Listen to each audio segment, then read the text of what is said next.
Alright guys, here's the situation I'm in. I missed a whole week of school. We learned all sorts of topics, and I got a test coming up. And I didn't learn all these things, so I gotta memorize all these things quickly. And what's the best way to memorize things? Is by teaching someone else. So I'm gonna be teaching you about a subject that I need to learn about in order to teach myself. So hopefully you learn from this, and also hopefully I learn from this. So yeah. Today we're gonna be going over the calculus AB topic of U substitution. So let's get into it. Alright, so the first understanding that you need to have about U substitution is that it undoes chain rule. Or, to put it more simply, just use it whenever you see a function inside a function. Now, for this example, let's do something kind of crazy, but kind of simple. So, let's go like x squared times x cubed plus 3 to the power of 4. So, what is the inside function of this equation, which is step 1? We're going to go through all these steps one by one. But what is the inside function of this equation? Hopefully you said x cubed plus 3, because you will be right. And that is what we're going to do to set to u. So we're going to do u is equal to x cubed plus 3. Boom, step 1's done. Easy as that. Now it's time for step 2, which is dx stuff. Now, this one could be maybe a little bit confusing. So basically what you're going to do is you're going to take what you had before. U is equal to x cubed plus 3. Now you're going to turn this into du is equal to the derivative of x cubed plus 3, which should be 3x squared. And then you're going to add a dx at the end of that. So u to du, x cubed plus 3 to derivative of x cubed plus 3 times dx. Hopefully I explained that well, but on to the next one. Now we gotta solve for dx. This one is another really simple one. All you gotta do, take what we had in the last one, du is equal to 3x squared dx, and all you gotta do, solve for dx. Pretty self-explanatory. So we're gonna subtract 3x squared off both sides. Now we have du over 3x squared is equal to dx. Now we're going to have to backtrack a little bit, because we're going to plug everything we just found into the OG equation, which is this. That's the OG equation. I don't really like using all sorts of fancy math terms, so I mean I just kind of say stuff like that, like I don't know. Yeah. So we got the antiderivative of x squared times u to the power of 4. And then dx just gets replaced with du over 3x squared. Boom. So now if you did everything right, stuff should start canceling out. And in most cases, this will get rid of all the x's. If you're in a simple one. But for more complex problems, which we'll get into in a little bit, you might be needing to do some other stuff. So yeah, let's cancel some stuff now. So we got what we had in the last one, and as you can see, there's an x squared on the denominator here, and there's one here. We can cancel those out. So now we have u to the 4 times du over 3. Now there's one thing that you want to do is, as you can see, there's a fraction there. What you want to do is you're going to want to float it to the front. So du over 3 is equivalent to du times 1/3. So what we're going to do, we're going to float 1/3 to the front. So now we should end up with 1/3 times the antiderivative of u to the 4th du. Now it's going to be super simple to solve. So now let's solve. I should have put a step here that said solve. So we'll say step 5.5, solve. Step 5.5, solve. Really should be step 6, but didn't think about that when I was writing the thing. So yeah, let's just solve it now. So this should be 1/5 times u to the 5th. Can't forget that 1/3 du. So yeah. Now, oh wait, why is there a du? I don't know. That's my bad. We all make mistakes in life, but it's okay. We learn from our mistakes, right? Now, hopefully I won't do that on the test. So now we end up with 1/3 times 1/5 to the u 1/3 times 1/5 times u to the 5th power. That's kind of a tongue twister. But now what we're going to do is we're going to go back to the x with all the stuff, with what we just found. So we have 1/3 times 1/5 times u, which is not going to be u anymore, which is now going to be what we found for u earlier over here. So it's going to become x plus 3, or x cubed plus 3. So 1/5 times x cubed plus 3 to the 5th power. So now that should be 1/15 times x cubed plus 3 to the 5th power. And that should be our answer. So some teachers like it when you circle it, so we'll just make sure to circle it. And yeah. Now I just made a very, very big mistake here, and I'm very disappointed with myself. I forgot the plus c.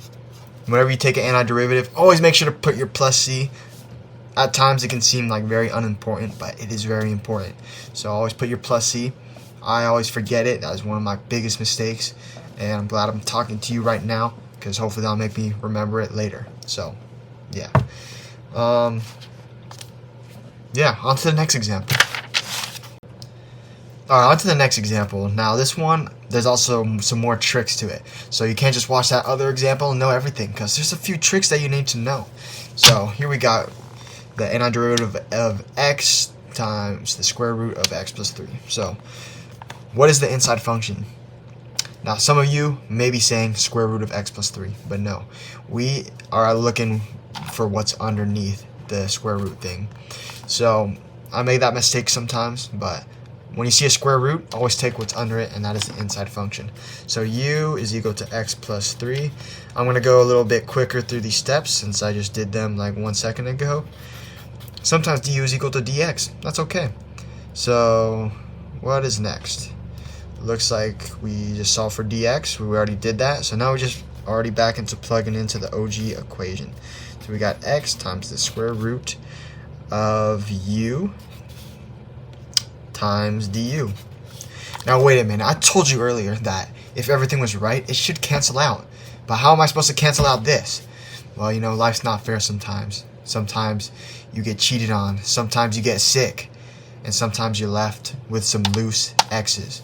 So, let me tell you what to do. It's very simple. All you gotta do, u is equal to x plus 3, which is what we found earlier. Now we just solve for x. So we got minus 3, x is equal to u minus 3. And now all we gotta do is plug that into x, and then it's gone. So now we got, and then I'll put an arrow here just because it's not under it. And so now we got the antiderivative of u minus 3 times the square root of u. So now what we're going to do, we got to do a little bit of distribution, which is never fun. So u minus 3 times u to the 1/2, which is equivalent to the square root of u.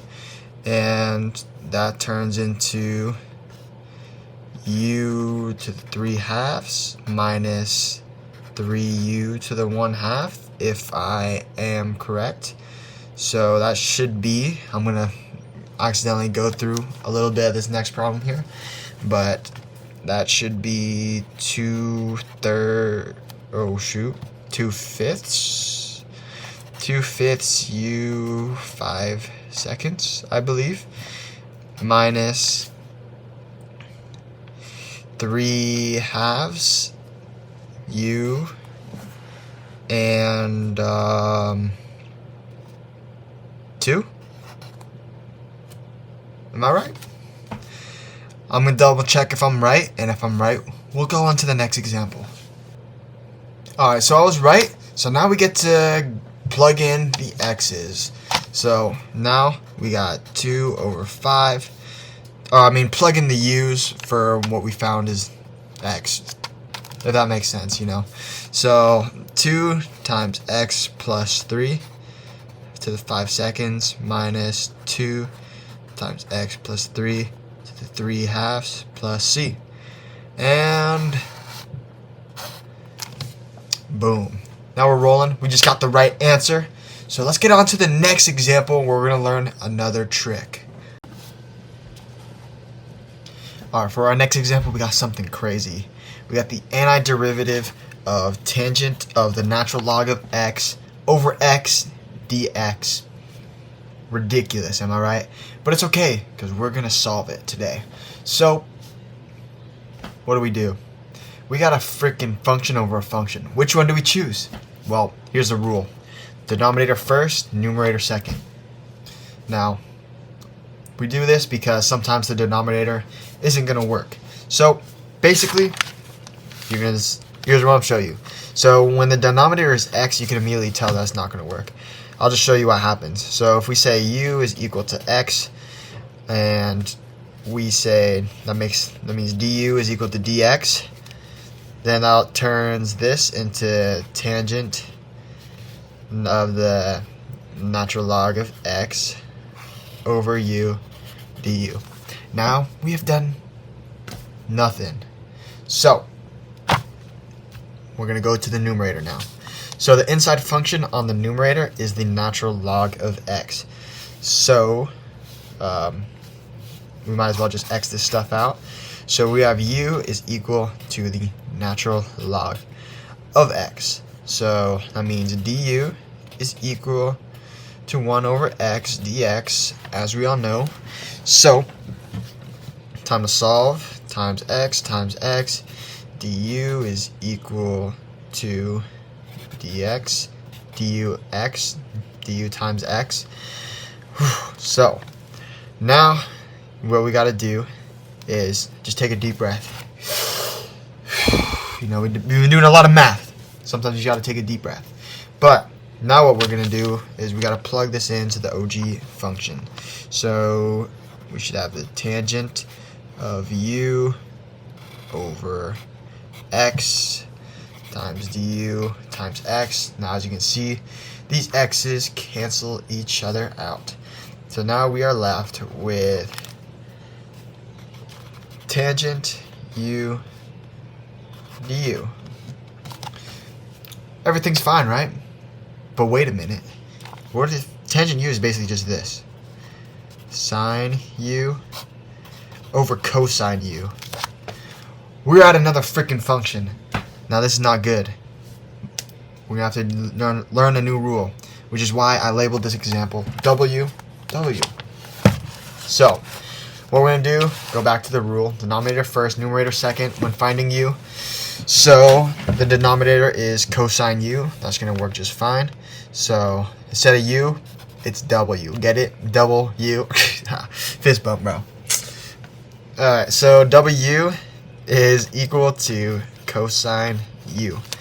Now, this is going to get a little confusing because the u is going to become the x and the u is going to become a w. So it might get a little bit confusing in your brain. It definitely does for me.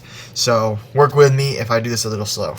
So dw is equal to the negative sine u du. Alright, there we go. That wasn't too bad. So now we're going to solve for du instead of dx this time. So boom, boom, divided by negative sine u. So now we're going to plug all our stuff into the OG equation, which is not longer the OG equation. It's the new g equation. So I guess we're going to plug it into the new g equation. So, boom, sine u over w times dw divided by negative sine u. Now we did it right, so stuff should start canceling. We should end up with negative 1 over w times dw, which should be the negative natural log of the absolute value of w, which now, oh wait, can't forget the plus c, which now we got a lot of unraveling to do. So we're going to put w, replace that with the u's, so we got negative natural log of the absolute value of cosine u. which is plus c. And now that's going to turn into negative natural log of the absolute value of cosine. We're going to go all the way back up here. U is equal to natural log of x. Natural log of x. Boom, plus c. And that should be our answer.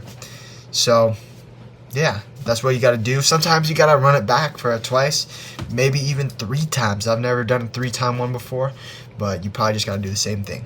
So, there's one more example that I need to go through. So, let's go. So now we got an example with bonds. So here we go. We got the antiderivative from 1 to 6 of square root of x plus 3. I don't even know if I'm saying that right, but all you got to do is write it right, and you'll get a good grade. So, doesn't really matter. So, basically what we're going to do is the same process we did. So, u of the inside function, it's underneath the parentheses, so we're going to do, or it's underneath the square root thing, so we're going to take what's underneath. U is equal to x plus 3. Du is equal to dx in this case.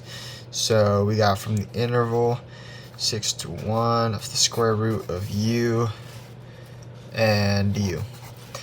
So, what do we do? Well, actually what we're going to do is we're going to plug in our u function onto both of these bounds. So, what that looks like, we're going to have 1 plus 3 and 6 plus 3. So, as you can see, we took each bound, plugged it into that, and then put it there. So now we got 4, 9, and times the square root of u du, which turns into 3/2 u 2/3 on the interval from 4 to 9, which is equal to 9, 3 cubed, or 3 over 2. It's getting late. You know, I'm stumbling over my words. I need to catch some sleep. But we're almost done, so that's fine. So we got 2/3 times 9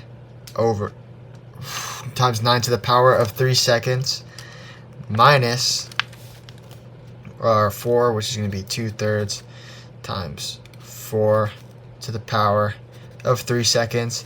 And that's our answer. I don't feel like simplifying it. That's good enough. Well, maybe your teachers want the fractions to be gone in the exponents, so we can do square root of 9 to the power of 3, just like that, minus 2/3 square root of 2 to the 3, something like that. And yeah, that's all the examples I have for today. I hope this might have helped you if you wanted to learn something. It definitely helped me going through this for the test. And if you guys want to follow me on Instagram at CJ Cariaso, if you guys want sports betting at CJ Official Play, if you want to see my BMX racing YouTube channel, just search up CJ Cariaso. You know, I do it all over here. So thank you everybody for watching, and just have a nice day. You know, take a little moment, take a deep breath, and just enjoy the fact that you're alive. And yeah, that's about it. I'll see you. Fist bump. Boom.